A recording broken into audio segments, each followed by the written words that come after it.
All right. Okay, I'm sorry.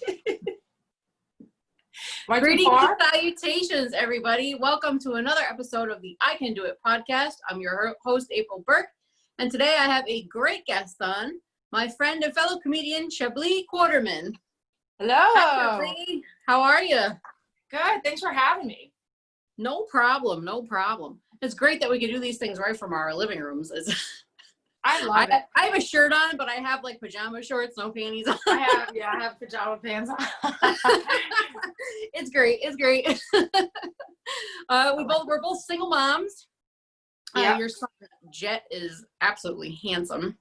Completely. Your son's gorgeous. He's like a little Brad Pitt. He's so cute. Thank you. Thank you. How old is Jet again? He's gonna be 3 in November. That's what I thought. Yeah, he was closer. Yeah. Yeah. How old's yours? He is 2. He'll be 2.5 in August. Oh, okay. Yeah. So they're almost the same age, basically. Yeah. Yeah, they're pretty close. Yeah. During COVID-19 though, like I can't make freaking money anywhere, so I've been selling all my items on Mercari. And what is that kind of like? What's the name of that site where you sell the shoe? You know, you sell your old clothes and. Oh, like Poshmark. Yes. Poshmark. There you go. I was gonna say Primark. I'm like, that's a store in London. Pretty sure they're doing okay. You don't need to sell your clothes online to them, but that's a good idea. Yeah, and then I've been doing some Zoom shows and stuff. What have you been up to? I actually started an OnlyFans at the beginning of the pandemic. I should have just sold my shit on Mercari, but now I sell twat shots. Hey, that's a lot more ballsy than selling That's shit what on I'm saying. I was gonna take a piss anyway. You know what I mean? So why not record the event? What is OnlyFans? That's an app for people to pay for pictures and videos, or? I wish they had an app. No, it's a website. Basically, yeah, like you said, it's men and women do it, but you sell nudes. It's like Facebook, but your content is raunchy. And I feel like my content is raunchy anyway. I was like, why don't I monetize this? Yeah, so I started it back in March, yeah. Well, I still had my job, but I was like, it had been on my mind for a little bit. Yeah. It's very easy money. I see you used to do those burlesque comedy shows too. That's kind of sexy too, isn't it? Yeah, that was fun. I missed that. I do Meghan Sparkle now. Because everyone says I look like Meghan Markle. Oh, that's hilarious. Yeah, that's fun. I love it. I can't wait to start those again. I think you're hotter than Meghan Markle, actually. To be honest. Thank you. Thanks. Yeah, she's like the classy me. I'm like, at least like I know people wouldn't even like a classier version of me, right? Because they treated her like shit. She got the hell out of there. Oh my God, no. Speaking of getting the hell out of there, you and I have both been in domestic violence relationships. I think we both kind of left ours at the same time. Mine was last year, and I find it interesting. I've been to meetings with people that teach domestic violence, like programs for the abusers, and they all seem to follow the same handbook. Like they say the same things, they do the same things. It's really frustrating. Yeah, my ex is super textbook, but now that I know that, dealing with him is way easier. I don't expect niceties. I don't expect him to tell the truth. I expect him to be a manipulator. You know, like once you know the signs, it's like, oh, okay, you're a narcissist. So you're going to do a smear campaign when we break up. You're going to deny that you did anything wrong. You're going to do something to me and then play the victim. It's so crazy that it's just so common. I think it should be taught in school because people get into these toxic relationships. People kill themselves. It's psychological abuse. It's, you know. Yeah, even I don't see why that's not taught in health class because it's such, domestic violence is so prevalent. I don't understand why it's, you know, like I've never had to look up the cosine of a hypotenuse or whatever, but like I have had to deal with getting myself out of suicidal thoughts because of somebody who abused me. Like that's important. Those are important things. That should be taught in school. It is. I always hated the algebra too, but yeah, it's nice to know what a narcissist is, and if people could read up on that, that'd be great. They could avoid these situations. My ex used to fight with me over stupid shit every day. Like one day he broke up with me because I'm not a squirter. Like, seriously, like what the fuck? That's disgusting. Like, he's engaged. Maybe I should have just pissed on him. I don't know. But he's engaged again. And like, I really hope she's a squirter. And I kind of hope she takes it up a notch and like shits on his chest too, because, you know, it also takes a narcissist no time to move on. They always have somebody. Yes. They can't be alone. They have to have someone to control and someone to feed their ego. Yes, definitely. And I always had the mindset of, why don't these women leave? Like, why, like, do they not attack you hard enough the first time? And then it happened to me and I'm like, oh fuck. It's not easy to leave. It's a mind fuck. But that's why that should be taught, because the fucking line of questioning that you go through after the breakup, why would you be with someone like that? I don't understand. Why? Whoa. You liked him. You picked him. It's like, because he's fucking charming in the beginning, like anybody is. But, you know, watch your Ted Bundy documentaries. It's very common. It's commonplace that these narcissists are smooth operators or sociopaths. They know how to charm the pants off of you, promise you the world, and then the mask starts to slip. And then you're in so deep at that point, you know?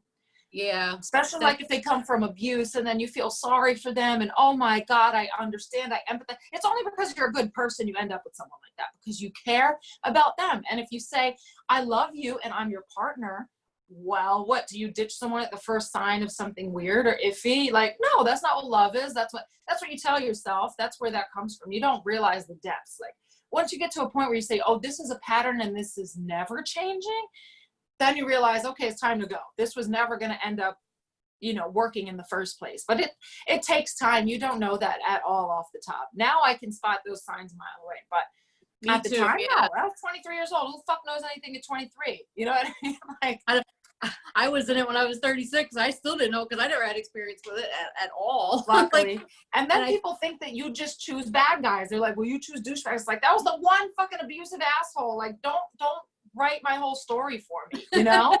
Exactly. So annoying. I hate it. And I think my situation was even exasperated, even worse, because we were both cocaine addicts when we met. And then I found out I was pregnant a month later, and so we had to stop all the drugs. And then I have a hormone disorder, so I never had hormones flooded in my body either. So I was psychotic as well. Like, I'm not making excuses for him. Wow. But I have attacked him before too. Like, I'm not completely. Well, they provoke you. They provoke you, and then they turn around and call you crazy when you defend yourself. Yes. That's all mind games. Yeah. It is. It's not but good. Yeah, my ex is a coke addict too. I guess it's a thing that they like to do. Oh, see, they follows in the handbook. It's crazy. Yeah. It's crazy. Mm-hmm. And then dating afterwards. Oh my God, dating in 2020. Holy shit. It's horrible. You know, do you go on the dating apps? I know you're like on Tinder and things like that, right? I just took them all off my phone because I'm not wasting my life anymore. But I fucking paid $400 for eHarmony. They make you do 3 installments that equal to $400. That give you a 6-month membership. And everybody on there looks like fucking Peter Griffin. Nobody's fuckable. They had one fuckable guy, and I said hi to him, and I get an email from eHarmony like, we're really sorry, this Donovan character is a catfish. It's a fake account. I was like, it was a waste. And I'm in New York, so no one here comes here to start a family. Like, this is not. Yeah. Where are you? Where do you live again?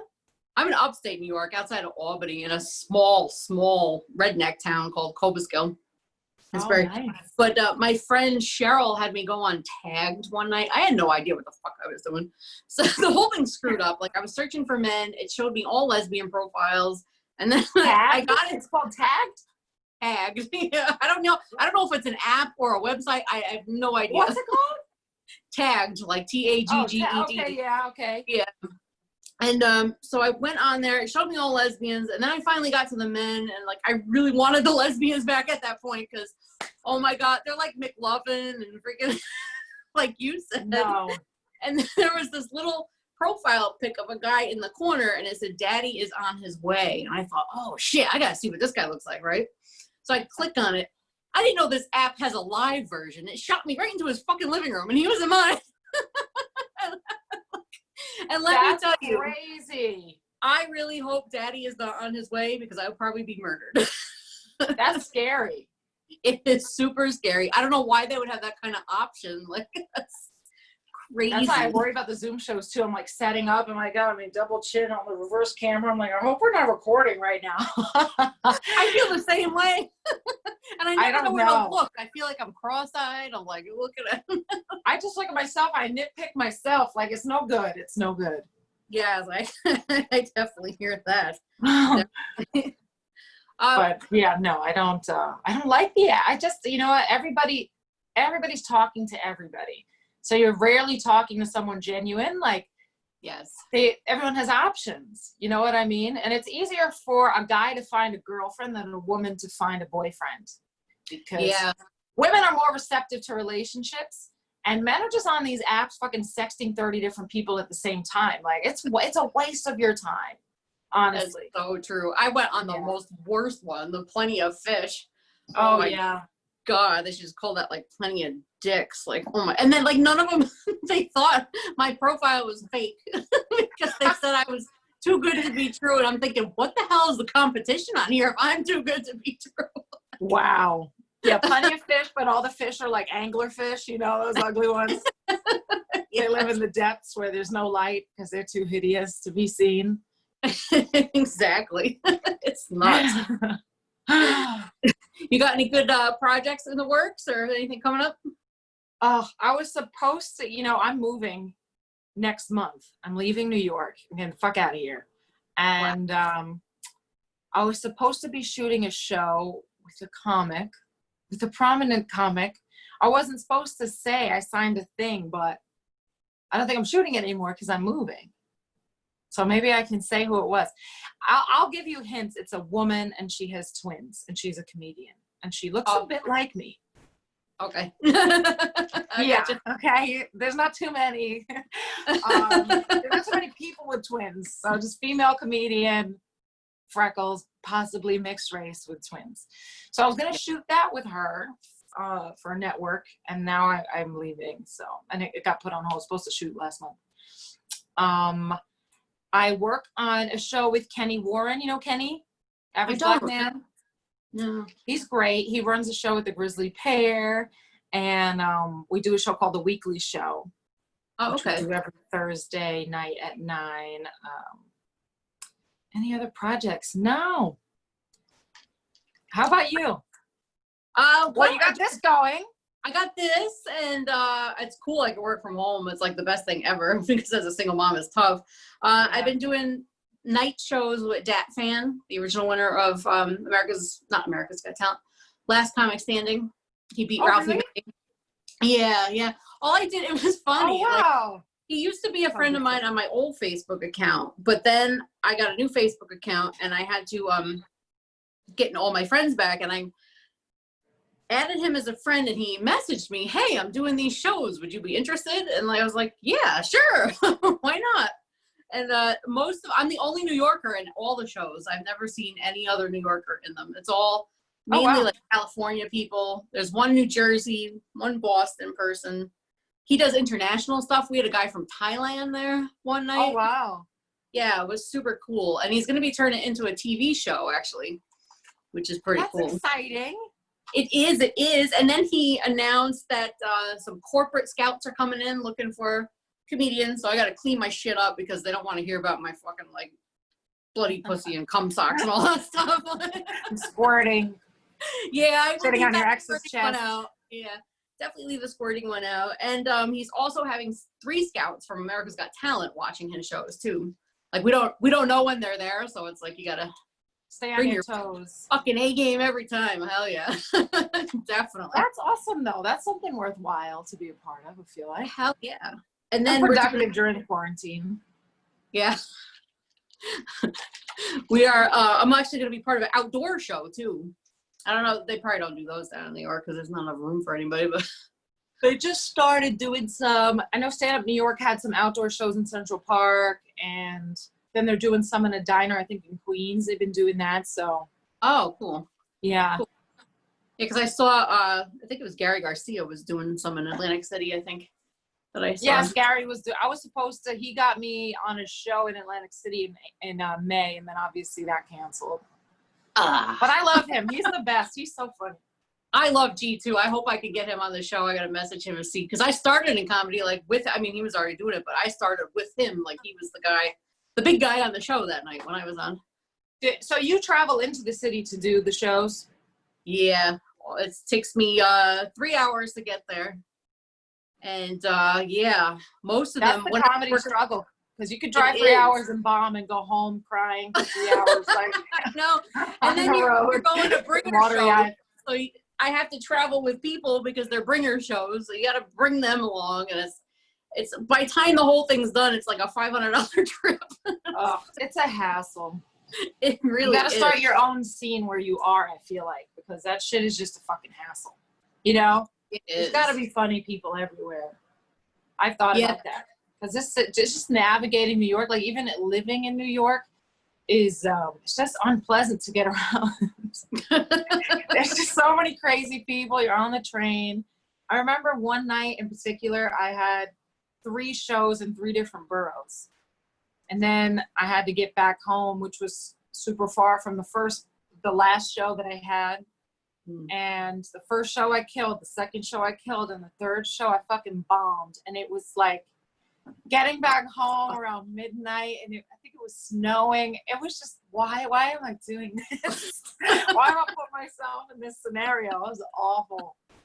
It's a hustle, man.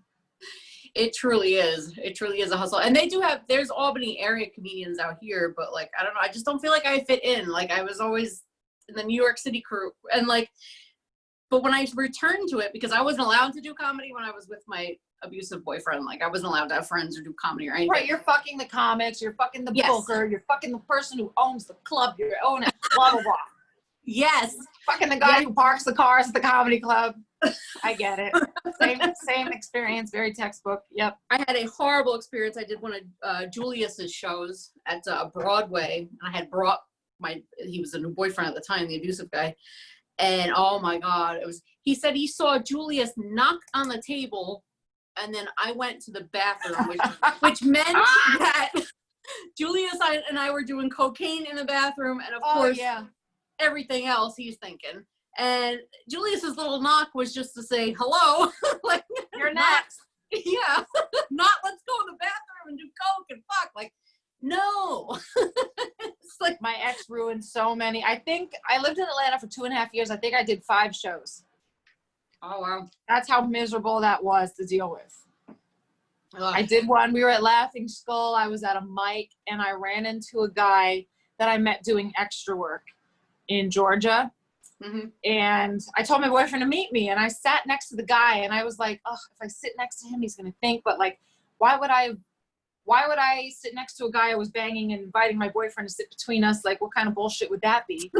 Why would I, normal people think like that, but he was like, you're fucking this guy. He said he was leaving me at the venue, find my way home. It was terrible. Oh, yeah, I had that too. find a way. You know what? I'm going to split. I'm going to get out of here. I was like, oh my. And then you have to perform after that, after they've fucking abused you and accused you of bullshit. Yeah, it's crazy. It's so crazy. Funny. I like romanticized him so long after that, and then I recall these episodes, and I'm like, that sucked. That whole experience sucked. Yes, when you look back at it, it's like, what the fuck did I put up with that for? Like, oh my God! But I just wanted a cohesive family unit.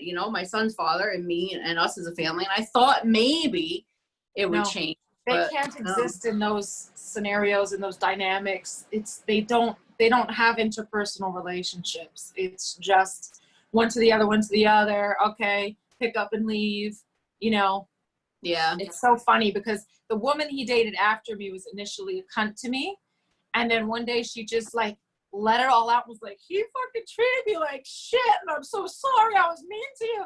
All this craziness. And, my friend tells me, she's like, I would never fucking talk to a girl that was like fucking my ex after me. I'm like, well, this explains how bad it is. Like, this is commiserating over abuse. And that is. Believe it or not, he treated her worse than he treated me. And she stuck around for that. And it was crazy. Yeah. I didn't think it could get worse, but it got worse. Yeah, my ex has a new fiance because he's always wanting to get married too. Like that's his thing. He needs to get married. And she contacted my friend one day and said, oh, Lance did nothing. Like, he was perfect. Oh shit, I just said his name. I gotta edit that out. I guess they can Google. People will know.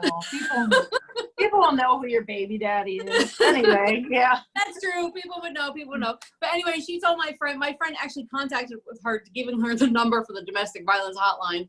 And she writes back that he was innocent and everything, and that I was crazy. I didn't take my medication. You're always crazy. Blah, blah, blah. Ex is always crazy. Oh, yes, yes. Definitely. You're crazy. Oh, you treat me like shit and I say something to defend myself and now I'm a bitch. It's crazy. Yep. Yeah. And I should have known. I had him arrested 3 days after we started dating, because my friend April and I I had a comedy show. I think it was in Long Island planned. You're both April? Yeah, we're both April. We're both April Dawn, actually. She's April Dawn. That is so Bacon, funny. like Kevin Bacon, and I'm April Dawn Burke. Yeah, it's funny. So we got a hotel room, and it was a roast battle. That's right. It was a roast battle in Amityville. And we get back to the hotel room, and we have 2 comics with us, 2 male comics. So he calls, and automatically we're having a fucking orgy in the hotel. Like, he kept me on the phone all night, screaming and yelling, and it was like, oh my God. And from then on, I was cheating on him every second. And the funny part is like, he's like the rare relationship where I did not stray at all. Like, I didn't talk to anybody. I didn't do anything wrong. It was just like, oh, and I just wanted to shake him, like get him, like to his head, but you just can't with these guys. It's crazy. My ex, yeah, it was terrible. I had like really nice neighbors and I couldn't speak to any of them.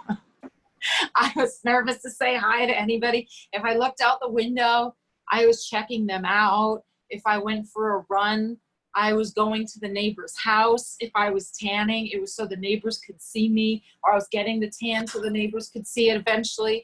Or like if I want to do keto, I was doing it to lose weight for somebody else. It's, oh God, who the fuck wants to live like that? Oh my God. Who wants to live like that? It was awful. But you know what's so funny? Like, he was very paranoid, right? But it's one thing to think that somebody else wants to fuck your partner. And that's another thing to like abuse your partner for assuming they're doing that already when they're not. Yes. But he really wasn't wrong about a number of people who actually wanted to fuck me. I had this neighbor, and I'm like, you know, right now I live in the Bronx. It's a nice neighborhood, but there are no white guys. Like, I love living here because it is quiet and it's nice, but my libido is like, because, you know, I love my, you know, Nazi types, unfortunately, because they're fucking evil. As you can tell, right? And so when I lived there was a house next door to our house, and there were roommates, and it was young, hot white guys. And there was one that was always shirtless outside, glistening in the Georgia sunshine, working on motorcycles all day. And then there was another one who was always shirtless, also walking around with a fucking tennis racket and like, can my dog play with your dog? And every time Jeff would leave, he would come to the backyard and ask if our dogs could play. And I was like, I would go in the house and mind my business. Like, I didn't sex with these people. I didn't go over there. I had many a fantasy, but I didn't act on anything. And when I moved here, when he found out that I had, you know, I was selling nudes, I get 3 friend requests in a day from guys from Georgia who are mutual friends with that guy, with the neighbor. Oh, and he funneled all his buddies to like, we had a field day, and yeah, so he was right. He did think I was hot that whole time. He probably got, you know, forwarded a nude or 2. So he wasn't totally wrong, but I didn't do anything. I turned super paranoid because I'm thinking if he's blaming me for cheating, he's got to be cheating. Yes. But that was always in my, so I got crazy with it too. I would do what he did to me, check his phone, like do all that kind of shit, look at his search history. Did you find anything? Was he cheating? I didn't find anything. No, I don't think he was. Because I don't think he was, because we were together like almost all the time. So I mean, I know he wasn't either, but it still was a thought in my head that was like, I know, crazy. That's what everybody said to me. They're like, if he's accusing you, he's doing it. But I don't know. But I know the girl after me, he blatantly cheated on. You know, like if he was cheating on me, he made it so I never knew. if he cheated on this one and left her for someone else and was cheating on her again, and she took him back and lent him money, she thinks she's gonna get the money back. Oh, it's so crazy. But yeah, no, I'm done with that shit. I'm in a place right now, April, where I just don't I don't have any love interest. There's no butterflies, there's no excitement, there's no muse, there's I sleep with people, but I don't like them. They're not occupying space in my head or my heart. There's, you know what I mean? Yeah. If it's a physical thing, it's a physical thing, and it's get the fuck out. You know what I mean? Goodbye. I get a Which good is thing. a good thing, I think. I think because it's the first time in my life that I wasn't like dedicated to someone, or I wasn't crying over someone, or, all my thoughts are my thoughts now. Now I get to pursue what I want, and I'm excited about the things I'm doing. That doesn't include a partner. That doesn't include impressing anyone. It's like things I genuinely enjoy doing and am, intrinsically motivated to be doing. So that feels good. I mean, it is a bit boring. I took Instagram and Facebook off my phone yesterday because I don't give a fuck about your wedding or your little happy marriage and your kid and you got a puppy and you're fucking, I don't care. You know what I mean? I don't want to look at it. It's triggering for me. I am doing really well. It's the first time in my life that I'm doing this well and on my own and not looking for a boyfriend. And, it happens when you're not looking, right? Explain all the people on Match.com who end up with fucking fiancés, right? But they were looking, but they found someone, but I didn't. Okay, whatever fucking algorithm. So yeah, it's an interesting time. I feel like I went through this renaissance in the past couple of months where I was like super depressed the past year and a half being a single mom, come back to New York. And now I'm like, fuck it. Like I don't focus on it as much, but if something is presented to me that would be like triggering, I can go down a bad fucking spiral and it's just not good. The rabbit hole just goes deep and it'll just zap me for a day or two. You know what I mean? And it's a totally different person than how I feel most of the time. Yeah. I don't think about it much either because I went through the same thing, depression and like, what's wrong with me and all that kind of, all the guilt that you feel. And it's just, and I'm the same way now. Like I feel happy. I'm doing what I love, comedy. I take care of my son. You're doing great. He's the best. Thank you. Yeah. You have to let each other know because when you deal with narcissists, it's like the phrase, if you judge a fish by its ability to climb a tree, you're going to think it's a pretty fucking stupid animal, right? And I feel like when you're with a narcissist, they want to always be on a pedestal and one up you, so they point out the things you can't do. Yes. It was like when I moved to Georgia, I'm a New Yorker. He's like, you don't drive? And it was little jabs. And then I learned to drive, but then I wasn't driving well enough. And it was making fun, lighthearted and with his friends and Chablis can't, blah, blah, blah. Nobody here fucking drives. Anybody you like from New York, Nicki Minaj, Al Pacino, I guarantee you those motherfuckers didn't drive for a very long time. We don't need it here. We have an intricate system of how to get around, Exactly. But to break out of that and undo the thought processes, it takes a while because it is abuse. It's all psychological. You have to work to undo that. And the way that you think and you judge yourself. Like, when I lived with him, he wanted everything gray. All the furniture, all the bedding, everything was gray or black. And when I got this place, I bought gray bedding. And I love turquoise. I'm like, I bought the bedding because I thought the turquoise would look ridiculous to Jeff. And I'm still in that mindset of pinging myself with negativity that somebody else gave me. And that's giving someone so much fucking power over you. So it's a learning process to undo. It's an unraveling of all of the fucking learned bullshit that you went through throughout the course of that relationship that you weren't even aware of when it was happening, Yeah, definitely. Yeah, I'm enjoying the things that I couldn't do, like watch porn. He didn't want you to watch masturbate. Porn? No, I was the fucking devil. But you know what I found all over his phone? Porn. I'm like, you can't show me one person in the world, maybe one that doesn't masturbate. Like it's natural. Like, and he felt like I was looking at the other guy's dicks and like judging him. Nobody looks at the guys in porn. Straight women look at the women too. Like me too. Yes. The guys, first of all, are way worse looking than the chicks. Yes.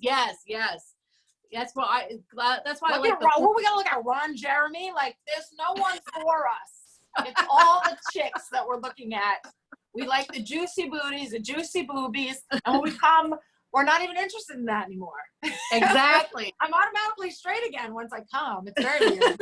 Me too. Oh, I know. I watch lesbian porn. I watch all kinds of stuff. But yeah. Nobody. I don't watch gay porn. I don't watch two guys. So that tells you something. Nobody is looking at the guys. Sorry. Exactly. That's why Unless I you like are the a gay man. But even then, who knows? I don't know what their preference is once they start stroking it. I don't know. That's crazy. It's so crazy that people like wake up in the morning and go, I'm going to control somebody today. You know, it's very fucking weird. But they're so insecure that they have to do that. And that's been the learning. That's been the lesson in all of this. It's like, this person is actually very small.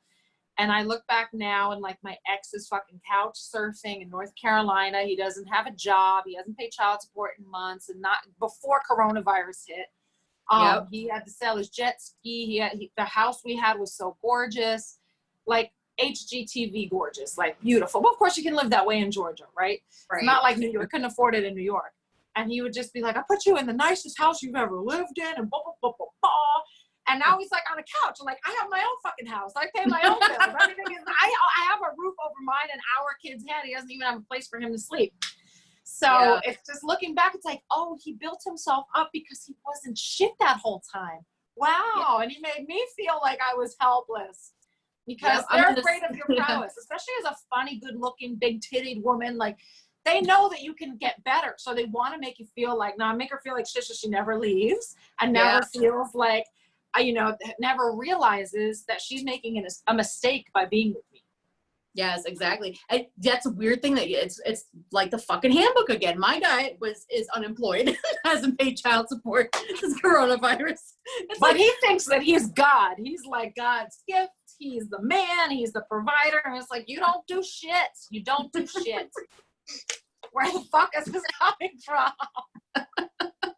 It's amazing. It's very like people, and it works. It works for certain people. They talk themselves up and puff themselves up, and then other people believe it. And he's a salesman, so he knows how to get people to listen to me and what I'm saying and take my point of view on things. And he's very convincing.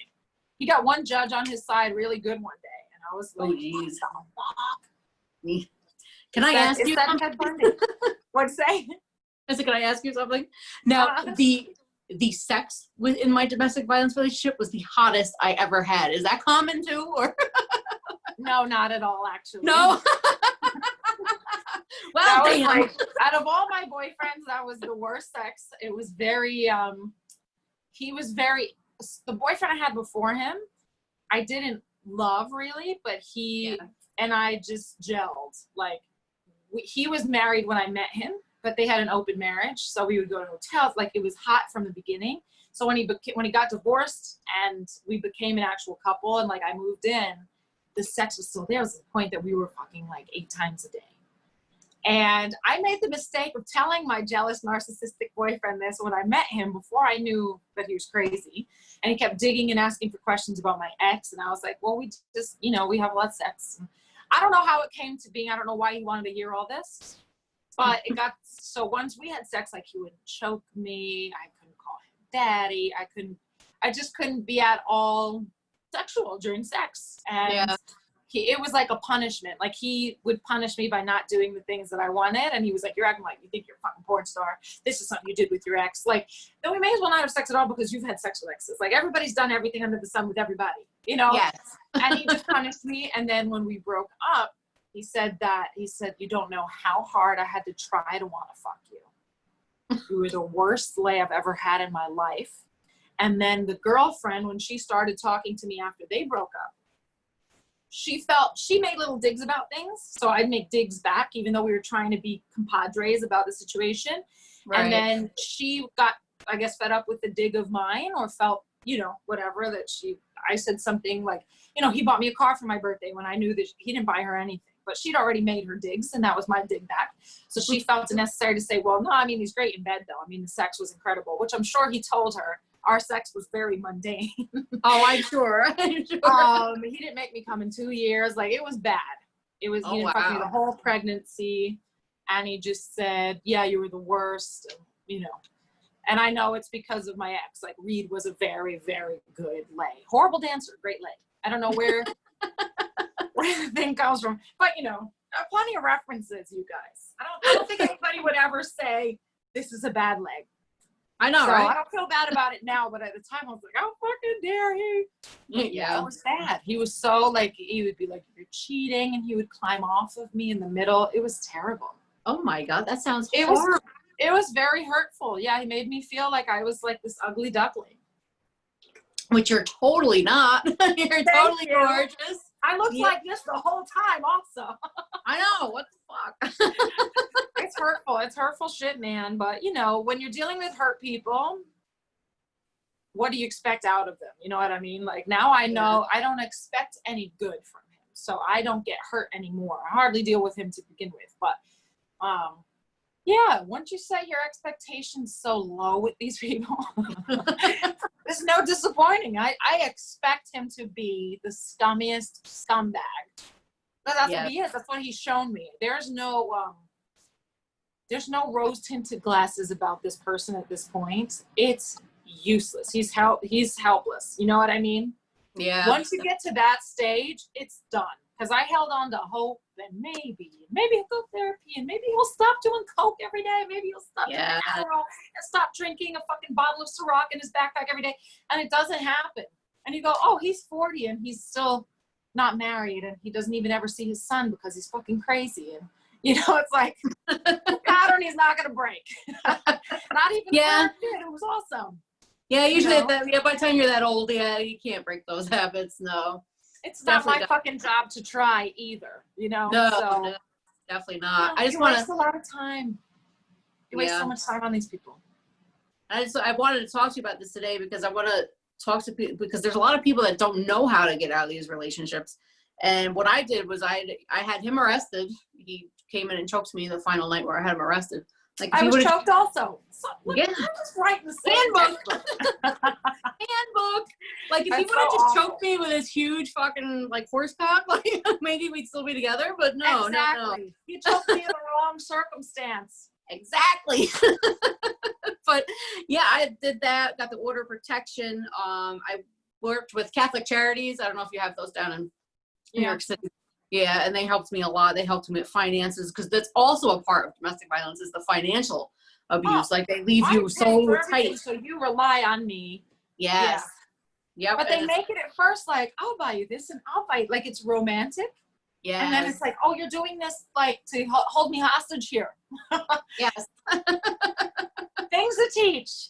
12th grade health class. Yes, we need to do that.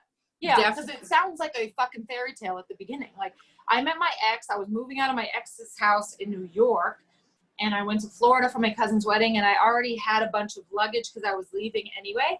And I thought I'd stay in Florida. Like, I was already done with New York. And then I met him, and he knew that. And then it was, you don't have to work, which I never asked him to not. You know, I didn't say I didn't want to work. I had 3 jobs in 2.5 years. I was in Atlanta. You don't have to work. And then he bought me a car, and then he gave me his car. And then he bought me a laptop so I could do school. And then he accused me of doing cam girl stuff. And this before I fucking knew what OnlyFans was. I was literally only doing statistics on my laptop. But then, you know, it's nice that my boyfriend bought me something. Yeah, it's like, oh, he bought me an Apple Watch, bought me an iPhone. That's so nice. And then they turn around and go, look what I fucking did for you. You know? Yes, gross. They do it just for the status. They're not doing it to help you. They're doing it so they can tell you they helped you and tell others. And then they look so generous. And then the next girlfriend goes, wow, you did all that for her and she left? What an ungrateful bitch. Yes.